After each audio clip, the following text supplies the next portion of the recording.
ओम। नमस्कार मित्रों, हम पढ़ रहे हैं श्रीमद् भगवद गीता द्वितीय अध्याय श्लोक संख्या 6, अड़गड़ानंद स्वामी जी द्वारा रचित टीका।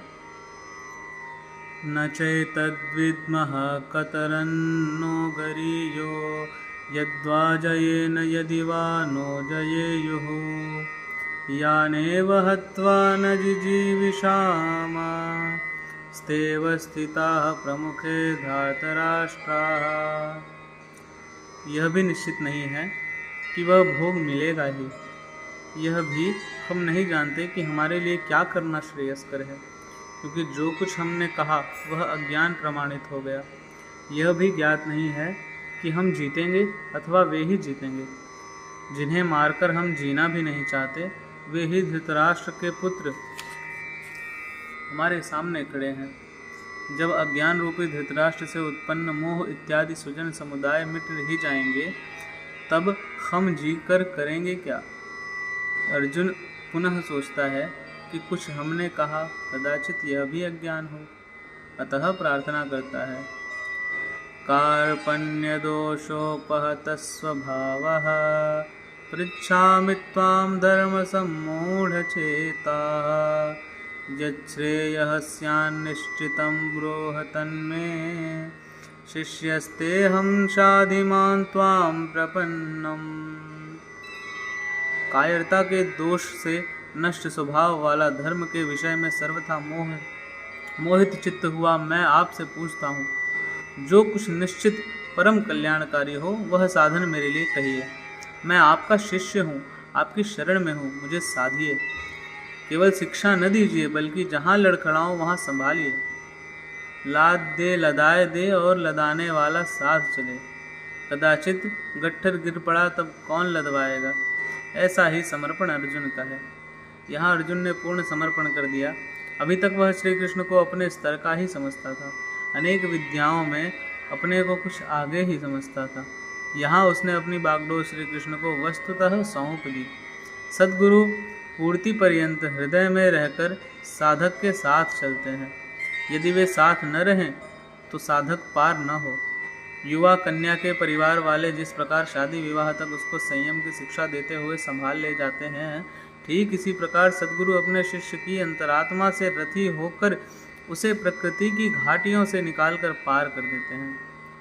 अर्जुन निवेदन करता है कि भगवान, एक बात और, नहि प्रपश्यामि ममापनुद्याद् यच्छोकमुच्छोषणमिन्द्रियाणाम् अव्याप्य भूमा वसपत्नमृध्यं राज्यं सुराणामपि चाधिपत्यम्।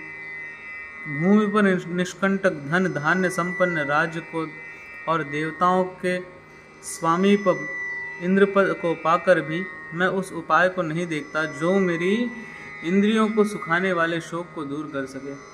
जब शोक बना ही है तो यह सब लेकर ही क्या करूँगा? यदि इतना ही मिलता है तो क्षमा करें। अर्जुन ने सोचा, अब इसके आगे बताएंगे भी क्या। संजय उवाच एवमुक्त्वा ऋषिकेशं गुणाकेशः परन्तप न योत्स्य इति गोविन्दम् उक्त्वा तूष्णीं बभूवः। संजय बोला, हे राजन, मोहनिशाजयी अर्जुन ने हृदय के सर्वज्ञ श्री कृष्ण से यह कहकर कि गोविंद, मैं युद्ध नहीं करूँगा, चुप हो गया। अभी तक अर्जुन की दृष्टि पौराणिक है, जिसमें कर्म कांडों के साथ भोगों की उपलब्धि का विधान है, जिसमें स्वर्ग ही सब कुछ माना जाता है, जिस पर श्री कृष्ण प्रकाश डालेंगे कि यह विचारधारा भी गलत है। तमुवाच ऋषिकेशः प्रहसन्निव भारत सेनयोरुभयोर्मध्ये विषीदन्तमिदं वचः। कि उसके उपरांत, हे राजन, अंतर्यामी योगेश्वर श्री कृष्ण ने दोनों सेनाओं के बीच में उस शोक युक्त अर्जुन को हंसते हुए से यह वचन कहा। श्री भगवान उवाच अशोच्यानन्वशोचस्त्वं प्रज्ञावादांश भाषसे गतासु न गतासूंश्च नानुशोचन्ति पंडिताः। अर्जुन, तू न शोक करने के योग्यों के लिए शोक करता है और पंडितों के से वचन कहता है। किंतु बुद्धि संपन्न पंडित जन जिनके प्राण चले गए हैं उनके लिए तथा जिनके प्राण नहीं गए हैं उनके लिए भी शोक नहीं करते, क्योंकि वे भी मर जाएंगे। तू पंडितों जैसी बात भी करता है, वस्तुतः ज्ञाता है नहीं, क्योंकि न त्वेवाहं जातु नासं न त्वं नेमे जनाधिपाः न चैव न भविष्यामः सर्वे वयमतः परम्।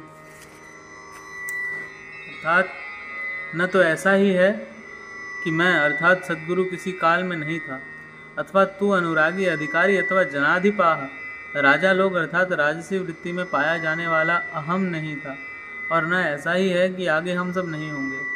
सद्गुरु सदैव रहता है, अनुरागी सदैव रहता है। यहाँ योगेश्वर ने योग की अनादिकता पर प्रकाश डालते हुए भविष्य में भी उसकी विद्यमानता पर बल दिया। मरने वालों के लिए शोक न करने के लिए कारण बताते हुए उन्होंने कहा, देहिनोऽस्मिन् यथा देहे कौमारं यौवनं जरा तथा देहांतर प्राप्तिर्धीरस्तत्र न मुह्यति। जैसे जीवात्मा की इस देह में कुमार, युवा और वृद्ध अवस्था होती है, वैसे ही अन्य अन्य शरीरों की प्राप्ति में धीर पुरुष मोहित नहीं होता। कभी आप बालक थे, शनैः शनैः युवा हुए, तब आप मर तो नहीं गए, पुनः वृद्ध हुए। पुरुष एक ही है। उसी प्रकार लेश मात्र भी दरार नए देह की प्राप्ति पर नहीं पड़ती। कलेवर का यह परिवर्तन तब तक चलेगा जब तक परिवर्तन से परे की वस्तु नहीं मिल जाती। मात्रा स्पर्शास्तु कौन्तेय शीतोष्ण सुख दुःखदाः आगमापायिनो नित्यास्तांस्तितिक्षस्व भारत। हे कुंती पुत्र, सुख दुख सर्दी और गर्मी को देने वाले इंद्रियों और विषयों के संयोग को अनित्य हैं, क्षणभंगुर हैं। अतः भरतवंशी अर्जुन, तू इनका त्याग कर। अर्जुन इंद्रिय और विषय के संयोगजन्य सुख का स्मरण करके ही विकल था। कुल धर्म, कुल गुरुओं की पूज्यता इत्यादि इंद्रियों के लगाव के अंतर्गत हैं। ये क्षणिक हैं, झूठे हैं, नाशवान हैं। विषयों का संयोग न सदैव मिलेगा और न सदैव इंद्रियों में क्षमता ही रहेगी। अतः अर्जुन, तू इनका त्याग कर, सहन कर। क्योंकि क्या हिमालय की लड़ाई थी जो अर्जुन सर्दी सहन करता, अथवा क्या यह रेगिस्तान की लड़ाई है जहाँ अर्जुन गर्मी सहन करता? कुरुक्षेत्र जैसा कि लोग बाहर बताते हैं समशीतोष्ण स्थली है। कुल 18 दिन तो लड़ाई हुई, इतने में कहाँ जाड़ा गर्मी बीत गई। वस्तुतः सर्दी गर्मी दुख सुख मान अपमान को सहन करना एक योगी पर निर्भर करता है। यह हृदय देश की लड़ाई का चित्रण है। बाहर युद्ध के लिए गीता नहीं कहती। यह क्षेत्र क्षेत्रज्ञ का संघर्ष है, जिसमें आसुरी संपत्तियाँ सर्वथा शमन कर परमात्मा में स्थिति दिलाकर दैवी संपत्ति भी शांत हो जाती है। जब विकार है ही नहीं तो सजातीय प्रवृत्तियाँ किस पर आक्रमण करें। अतः पूर्ण तत्व के साथ वे भी शांत हो जाती हैं, इससे पहले नहीं। गीता अंतर्देश की लड़ाई का चित्रण है। इस त्याग से मिलेगा क्या, इससे लाभ क्या है?